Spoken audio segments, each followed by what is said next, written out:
Estimados Alejandro, estimados seminaristas, estimadas religiosas y estimados religiosos, saludos a las familias de Clemente, Juan José y Alejandro, estimados adolescentes y jóvenes presentes en esta Santa Misa. Saludos a todas las personas en de esta Santa Misa por medios electrónicos y redes sociales. Hermanos y hermanas todos en el Señor. Hoy, domingo cuarto de Pascua, tiene un matiz muy particular. Resalta la figura de Jesús como el buen pastor. Y como el Evangelio de hoy insiste en escuchar la voz y llamada del pastor, oramos especialmente por las vocaciones en la Iglesia, ya que el término mismo, vocación, de latín vocare, llamar, hace alusión a la voz de quien llama y también a la respuesta del que escucha. El Papa Francisco nos invita hoy en su mensaje de la 59 jornada a realizar la sinodalidad, el caminar juntos. Es una vocación fundamental para la Iglesia, dice el Papa Francisco. Y solo en este horizonte es posible descubrir y valorar las diversas vocaciones, los carismas y los ministerios. Al mismo tiempo sabemos que la Iglesia existe para evangelizar, saliendo de sí misma y esparciendo la semilla del Evangelio en la historia. Y continúa diciendo el Papa Francisco: dicha misión es posible precisamente haciendo que cooperen todos los ámbitos pastorales y antes aún involucrando a todos los discípulos del Señor. Efectivamente, en virtud del bautismo recibido, cada miembro del pueblo de Dios se ha convertido en discípulo misionero. Cada uno de los bautizados, cualquiera que sea su función en la Iglesia y el grado de ilustración de su fe, es un agente evangelizador. Es necesario cuidarse de la mentalidad que separa a los sacerdotes de los laicos, considerando protagonistas a los primeros y ejecutores a los segundos, y llevar adelante la misión cristiana como único pueblo de Dios, laicos y pastores juntos. Toda la Iglesia es comunidad evangelizadora. Son palabras del Papa Francisco para esta jornada mundial de oración por las vocaciones. La importancia de trabajar juntos en la viña del Señor. Para quienes no vivimos en ambientes rurales, las imágenes que usa hoy el Evangelio pueden perder peso y fuerza expresiva. Por eso es necesario sintonizarnos con el mundo de la Biblia. El pueblo hebreo nació de un pueblo de pastores nómadas. Abraham fue un pastor que salió de su tierra, Ur de Caldea, con su familia y sus rebaños para ir a la tierra donde el Señor indicaba. Recorrió aquellas regiones esperando la promesa. Lo mismo hicieron sus descendientes, Isaac y Jacob con sus hijos. Moisés fue llamado por Dios para liberar a su pueblo de la esclavitud de Egipto, cuando pastoreaba los rebaños de su suegro Jetro en Madián. David fue sacado de los apriscos para ser elegido y ungido rey de Israel. Amós reconoce que él no era profeta ni hijo de profeta, que era pastor y recolector de higos. Pero el Señor lo tomó de detrás del rebaño y lo mandó a profetizar. En fin, innumerables personajes bíblicos fueron pastores o tuvieron que ver con ese mundo. Incluso si nos remontamos más atrás a los orígenes de la humanidad, según el libro del Génesis, mientras Caín era agricultor, Abel fue pastor. Todo esto nos da a conocer la gran valoración de los pastores en la Biblia. El mismo Dios se presenta como pastor. Así lo invocan los salmos, el Salmo 80, cuando dice: Pastor de Israel, escucha. O el Salmo 23, el Señor es mi pastor, nada me falta. En verdes praderas me hace reposar y a esas fuentes tranquilas me conduce para reparar mis fuerzas. O el Salmo 99 que hoy cantamos. El Señor es Dios, Él nos hizo, somos su pueblo y ovejas de su rebaño. Y cuando aquellos que han sido puestos al frente del pueblo fallan, el Señor les reprocha que sean malos pastores y les advierte: yo mismo buscaré a mis ovejas y los apacentaré, como dice el profeta Ezequiel en el capítulo 34. Por eso una imagen muy significativa con la que se designa a Jesús es la del pastor, que conduce a su rebaño, como aparece en el capítulo 10 del Evangelio de San Juan que hoy escuchamos. La escena tiene lugar después de la curación del ciego de nacimiento, donde aparece la incredulidad de los judíos que no aceptan a Jesús y se resisten a creer por lo que son los verdaderos ciegos. Con la imagen del pastor entra en juego otro elemento de fuerte significado simbólico: el escuchar, vinculado también a la fe. Jesús se presenta como el pastor bueno, con el sentido de pastor ideal o modelo de pastor, que cumple fielmente su misión, su lealtad y amor hasta el extremo de entregar la vida por sus ovejas, son las características primordiales de su pastoreo. Fidelidad y amor constituyen la belleza del genuino pastor. Repito esto: fidelidad y amor. Esto es lo que constituye la belleza del genuino pastor. Jesús dice: conozco a mis ovejas y ellas me conocen. El conocimiento en sentido bíblico no se reduce a tener ciertos datos sobre alguien, sino que nace de la relación interpersonal profunda y que se sintetiza en el amor. Cuando Jesús dice que conoce al Padre, se refiere a la comunión eterna de amor que ha tenido con aquel de quien ha salido. Así también es el conocimiento de Jesús hacia sus ovejas, su relación y amor hacia ellas. Por eso la respuesta de las ovejas consiste en amar al pastor y creer en él, es decir, escuchar su voz. El distintivo de quien pertenece al rebaño de Jesús es claro: mis ovejas escuchan mi voz. ¿Pero qué significa escuchar la voz del pastor?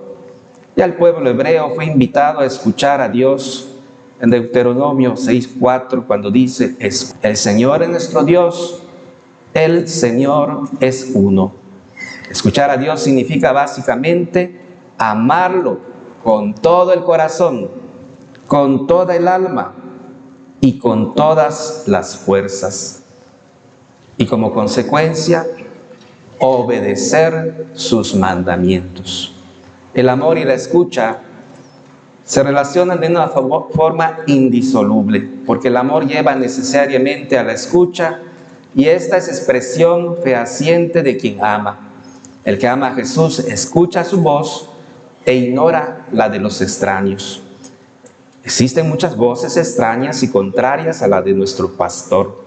Voces falsas que invitan a buscar el placer, el poder, la fama, la riqueza a costa de lo que sea, incluso destruyendo a los demás.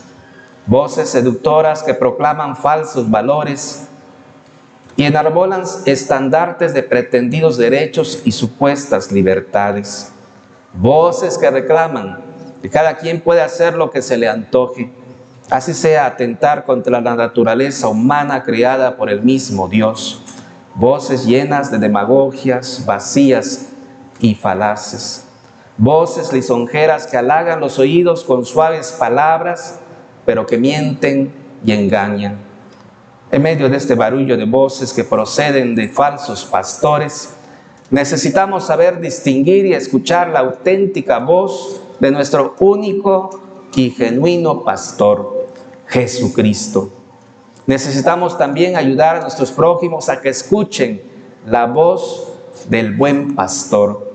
Por eso Él nos ha dado una vocación. Nos llama para que le prestemos nuestros labios y le ayudemos a que otros escuchen su voz. Los padres de familia han recibido la vocación para enseñar a sus hijos a escuchar la voz del pastor y conducirlos por caminos rectos. Los maestros, con su palabra y ejemplo, están llamados a enseñar los altos valores. Los médicos, además de curar enfermedades, también tienen la vocación de enseñar a descubrir el valor de la vida, a respetarla y cuidarla, y jamás a destruirla. Necesitamos también personas que se consagren de manera especial a servir al Señor.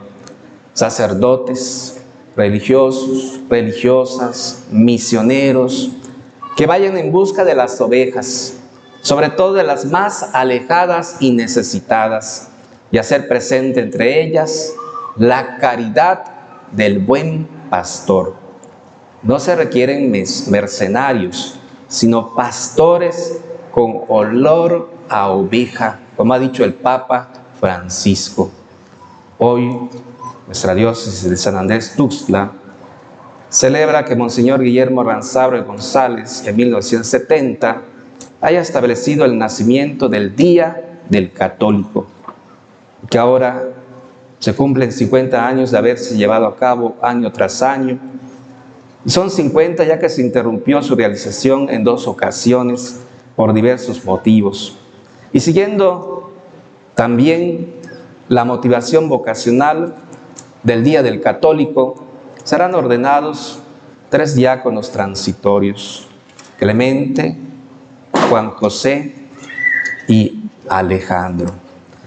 Y antes de continuar en esta reflexión, hacer memoria de la importancia que tiene el Día del Católico, que nació por iniciativa del obispo don Guillermo Ranzábal González, de feliz memoria, y que él va creando este Día del Católico para celebrar como comunidad diocesana, estando presentes el obispo, los presbíteros, los diáconos, religiosos, religiosas, laicos, a Cristo resucitado, buen pastor, que ha dado la vida por sus ovejas.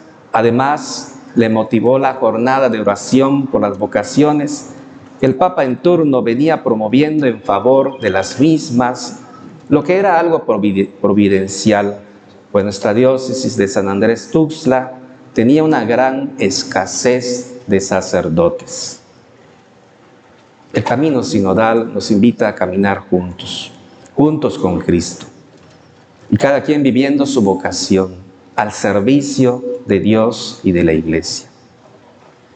Este Día del Católico, entonces, es importante que lo sigamos conservando como un día para reunirnos como diócesis en torno a Jesús, buen pastor, y todos los días ir viviendo esta realidad de la presencia de Jesús, buen pastor, que nos va guiando, que nos va llevando con su palabra, con sus sacramentos, con su presencia viva entre nosotros para hacer realidad su amor entre todos. Y regresando a lo de los diáconos transitorios, recordemos que los diáconos se encuentran en la jerarquía eclesiástica de la Iglesia en el grado inferior y son servidores. Son servidores al obispo, al presbítero en el ministerio de la liturgia, de la palabra y de la caridad. Y como dice el Apostolorum Successores, el diácono participa de las 3 funciones de enseñar que corresponden a los miembros de la jerarquía. El diaconado está marcado por el servicio. Elegidos para el orden del diaconado, la gracia de este sacramento se injerta en su respuesta a la invitación del Señor a gastarse sin reservas en la construcción de su reino, y los conforma con el Señor Jesús, pobre y servidor de todos. Diácono significa servidor, servicio significa entrega, benevolencia, amabilidad, disponibilidad, ayuda solidaria, cercanía y acompañamiento. No olviden ustedes, Alejandro y Juan José, que el primer y más grande servicio que están llamados a prestar toda persona es el servicio de la verdad. Recordando las palabras de Jesús, ¿de qué le servirá al hombre ganar el mundo entero si pierde la vida? Ustedes que van a ser ordenados diáconos, fortalecidos con el don del Espíritu Santo, ayudarán al obispo y a su presbiterio en el anuncio de la palabra, en el servicio del altar y en el ministerio de la caridad, mostrándose servidores de todos. Como ministros del altar, proclamarán el Evangelio, prepararán el sacrificio y repartirán a los fieles el cuerpo y la sangre del Señor. Además, por encargo del obispo, exhortarán tanto a los fieles como a los infieles, enseñándoles la doctrina santa, presidirán las oraciones, administrarán el bautismo, el matrimonio, llevarán el viático a los moribundos y presidirán los ritos consagrados por la imposición de manos, ha sido heredada de los apóstoles y vinculados al servicio del altar, ejercitarán el ministerio de la caridad en nombre del obispo o del párroco. Con el auxilio de Dios deben trabajar de tal modo que reconozcan en ellos a los verdaderos discípulos de aquel que no vino para que les sirvieran. En cuanto a ustedes, hijos queridos, que van a ser ordenados diáconos, el Señor Jesús les dio el ejemplo para que lo que Él hizo, ustedes también lo hagan. En su condición de diáconos, es decir, de servidores de Jesucristo, que se mostró servidor entre los discípulos, siguiendo gustosamente la voluntad de Dios, sirvan con amor y alegría, tanto a Dios como a los hombres. Que no se dejen llevar por la impureza, por el dinero o por otras situaciones materiales. Pongan en primer lugar y como criterio principal el servicio a los demás. Queridos hermanos, queridas hermanas, respondamos con generosidad a la vocación que hemos recibido de nuestro buen pastor resucitado. Que las familias sean espacios propicios en los que se viva el amor. Que los profesionistas y trabajadores sean generosos en sus servicios. Que los ministros ordenados seamos fieles en el cumplimiento de nuestro ministerio y así hagamos presente la misericordia del pastor, buen samaritano, en medio de su pueblo tan herido y lastimado. Que así sea por intercesión de María Santísima, en su advocación de Nuestra Señora del Carmen y por intercesión del apóstol San Andrés. Que así sea.